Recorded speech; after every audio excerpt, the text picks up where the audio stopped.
मित्रों, भगवान श्री राम के बारे में तो आप जानते ही हैं और यह भी जानते हैं कि उन्होंने कभी अपने जीवन में कोई भी अमर्यादित और अधर्म का कार्य नहीं किया और इसीलिए उन्हें मर्यादा पुरुषोत्तम राम कहा जाता है। परंतु एक बार भगवान श्री राम ने अपने राज्य के एक शूद्र की हत्या कर दी थी। आखिर क्यों श्री राम ने की थी एक शूद्र की हत्या? आखिर क्यों विवश हो गए थे भगवान श्री राम एक शूद्र की हत्या करने के लिए? आइए जानते हैं। नमस्कार मित्रों, स्वागत करता हूं आपका अपने YouTube चैनल हिंदी संस्करण पर। इस चैनल पर आपको सनातन धर्म से संबंधित रोचक व ज्ञानवर्धक जानकारी मिलती है और मिलती रहेगी, इसलिए चैनल को जल्दी से सब्सक्राइब कर ले और वीडियो पसंद आए तो इसे लाइक और शेयर अवश्य करें। मित्रों, एक बार राम राज्य में एक ब्राह्मण बालक की मृत्यु हो जाती है। उस बालक के माता पिता बालक का शव लेकर भगवान श्री राम के राजद्वार पर बैठ जाते हैं और जोर जोर से विलाप करने लगते हैं। ब्राह्मण के अनुसार उसके पुत्र की मृत्यु राजा राम द्वारा किए गए किसी अधर्मी कार्य करने से हुई है। जब इस बात का पता भगवान श्री राम को लगा तो उन्होंने देवर्षि नारद सहित कई महान ऋषियों को अपने राज्य में बुलाया।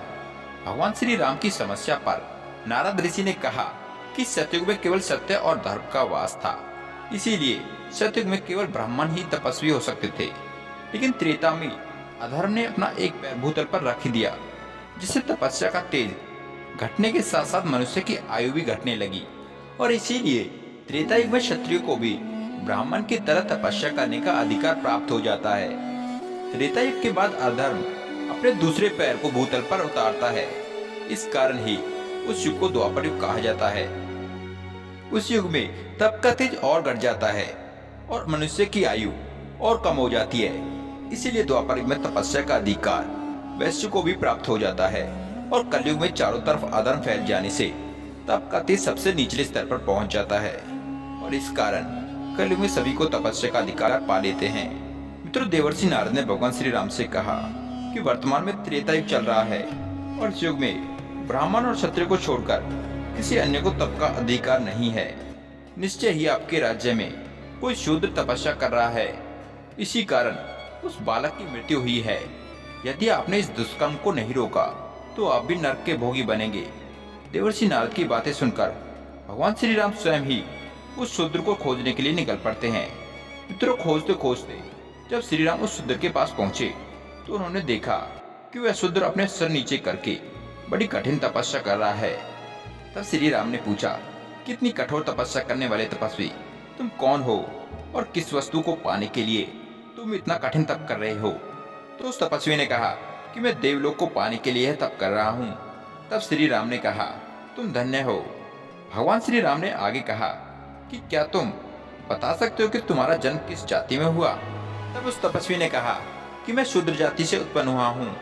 मित्रों, इतना सुनते ही भगवान श्री राम ने अपनी तलवार से उसका सिर काट दिया। उस तपस्वी शूद्र का अंत होते ही वह बालक पुनः जीवित हो जाता है। मित्रों, ये कथा तो यहीं तक थी, लेकिन आपको क्या लगता है, संपूर्ण जगत के मालिक श्री राम ने किसी मनुष्य का वध उसकी जाति के आधार पर कर दिया होगा? आइए जानते सच्चाई क्या है।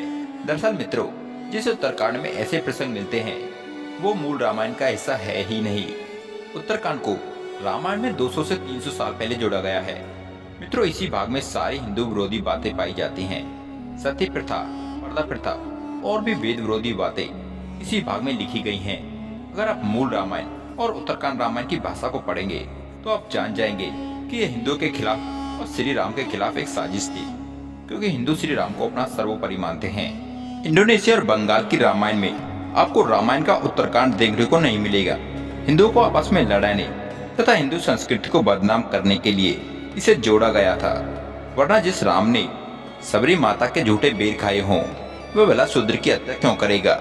यदि एक शूद्र तपस्या से ब्राह्मण का पुत्र मारा जाता है तो सारे ब्राह्मण क्यों नहीं मर गए?